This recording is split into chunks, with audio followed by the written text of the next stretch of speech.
Donc je vais vous montrer dans cette vidéo les nouveautés de la version 2017. Je vais commencer par les superpositions DWG. En fait, on va pouvoir dans un fichier pièce récupérer directement, grâce à ce bouton importer, un dessin DWG et le positionner sur un plan et carrément ses origines également sur un point précis. Ça peut être une origine ou un point sur une esquisse. La superposition génère un fichier que l'on retrouve dans le navigateur ici.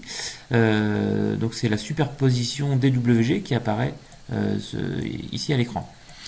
On va créer une esquisse pour récupérer et filtrer un petit peu ce que l'on veut prendre pour faire par exemple ici une révolution. Donc il y a une fonctionnalité ici qui permet de projeter les traits de la superposition AutoCAD. Voilà. Donc on termine cette esquisse et on va pouvoir en générer une révolution, pas une extrusion. Voilà. Je choisis les zones qui sont importantes, mon axe de révolution, et directement en nouveau solide, hop, j'ai récupéré depuis donc un plan AutoCAD une forme directe ici. Si je modifie par exemple la position de la profondeur du perçage ici, que je rajoute ou que j'enlève cette valeur là, eh bien on voit que la position de la pièce a rebougé, donc on est vraiment placé sur l'origine qui était ici de l'esquisse, donc le plan est bien déplacé. Je vais rajouter, donc quand on a un plan qui a plusieurs vues, un plan DWG qui a plusieurs vues, je peux réinsérer plusieurs fois la même occurrence. Je vais ajouter une occurrence sur cette face là, et alors je vais d'abord faire une esquisse pour récupérer un point d'origine pour me placer dessus.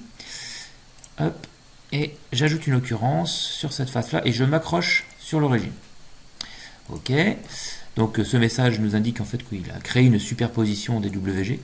Alors peut-être que la superposition ne nous va pas ici, donc ce que l'on va faire c'est qu'on va modifier la position des origines. On va dire l'origine est au centre de ce trait là, et vous voyez que par rapport au point sélectionné précédemment, eh bien je repositionne toute la superposition.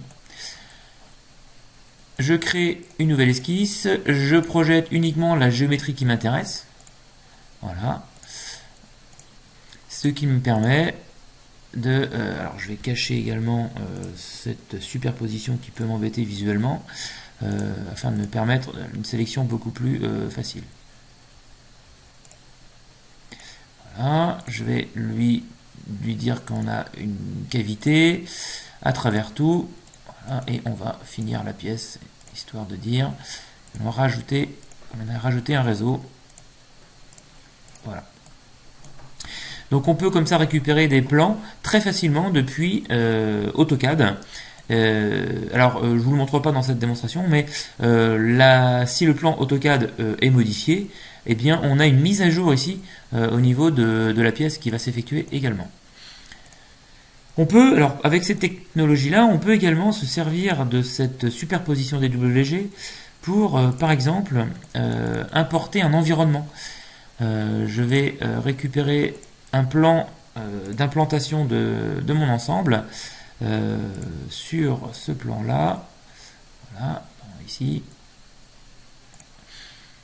Et on a donc l'environnement de la machine sur laquelle doit aller mon sous-ensemble. Je peux gérer sur cette superposition, eh bien, par exemple, les calques. Je peux dire, tiens, je ne veux pas voir les cotations. Et je peux également gérer une sorte de cadrage, ce qui va me permettre de ne pas voir les autres vues et me concentrer ici dans cet affichage-là, à masquer tout le reste et ne voir que cet environnement-là. Et bien, cet environnement-là, on va pouvoir le récupérer en mise en plan également. Alors là pareil, clic droit là-dessus sur l'assemblage maître et vous pouvez directement créer une vue de dessin plutôt que de faire nouveau et vous rentrez directement là. On va se placer ici, on peut choisir une échelle différente simplement en cliquant ici. Je vais me placer quelque part par là, une vue de dessus par exemple. Donc sur cette vue là, si je veux voir apparaître eh bien, la superposition DWG, on la voit ici. Un simple clic droit dessus, inclure, et je le vois dans la mise en plan. Alors il y a quand même plusieurs avantages à ça, c'est que j'ai pas besoin de remodéliser, j'ai peut-être pas d'ailleurs la modélisation 3D de l'environnement, mais dans ma mise en plan, je peux quand même montrer comment ça doit se monter. On peut également coter cette superposition, hein, c'est pas parce que c'est de la 2D que c'est pas dimensionnable. On a les codes qui s'affichent ici, on peut coter l'existant avec des points qui étaient sur la superposition des WG, etc. afin de positionner un ensemble dans son environnement. J'en profite pour vous montrer très rapidement une petite nouveauté également des vues en coupe. Si par exemple je crée une coupe partant du centre ici, eh bien j'ai une nouvelle fonctionnalité ici qui permet de définir des arêtes coupées dans ma coupe. Ici, quand c'est une demi-coupe, on a, plutôt que d'avoir une ligne complète, on a une vue hachée. Maintenant, avec le même exemple, je vais vous montrer, alors je vais simplement cacher les superpositions, voilà, qui me gênent ponctuellement ici. Je vais vous montrer également la technologie Anycad qui permet d'importer toutes les données extérieures, hein, que ce soit des données sources, je dirais Katia, ProI, des données natives, ou maintenant, donc nouveauté 2017, parce que c'est déjà présent depuis la 2015. Et maintenant, on a la possibilité, donc là je vais placer un composant en l'important directement en step. Eh bien, la nouveauté 2015, c'est que maintenant on peut avoir un lien avec du step également. On avait déjà ça avec des versions SolidWorks, Katia avant. Maintenant, c'est disponible aussi pour le step. Donc, je vais vous montrer ici un import. Donc, je choisis le fichier importé. Je peux, pareil, choisir certains composants à ne pas récupérer pour ma conception. Je ne vais pas remettre les vis puisqu'elles ne correspondent pas à ma conception. Voilà, donc je choisis de ne pas les prendre et j'importe mon ensemble. Cet ensemble-là, je le place dans mon assemblage ici. Je peux placer mes composants avec mes contraintes. Voilà. Je vais également plaquer ici cette face-là sur celle-ci. Alors elle est adaptative, vous allez voir qu'elle va s'agrandir toute seule. Et on va pouvoir lancer donc une petite appli iLogic qui permet de redimensionner le petit sous-ensemble par rapport à la longueur de la pièce que je viens d'étirer. Donc on s'est adapté par rapport à un ensemble step directement importé. Alors qu'est-ce qu'il y a d'intéressant dans cet import? Donc on peut changer ses propriétés. Par exemple, l'auteur, je vais dire, c'est moi qui l'ai fait. On voit ici que ça s'affiche en bleu, hein. C'est-à-dire que c'est une surécriture par-dessus les propriétés du step. Une description.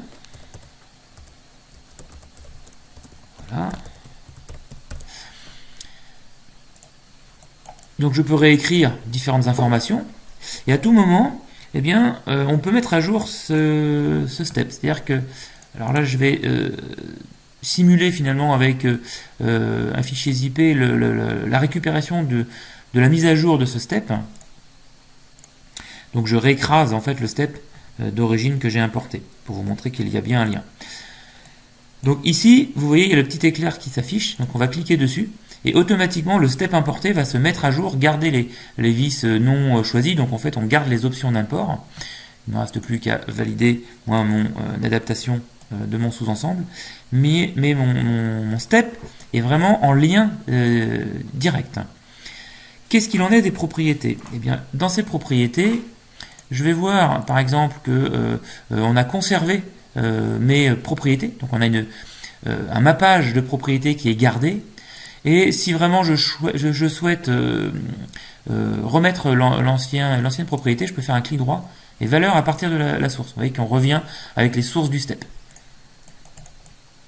Donc voilà pour les superpositions donc DWG et les imports natifs avec Anycad qui vont fonctionner donc comme je vous le disais sur même d'autres formats directement.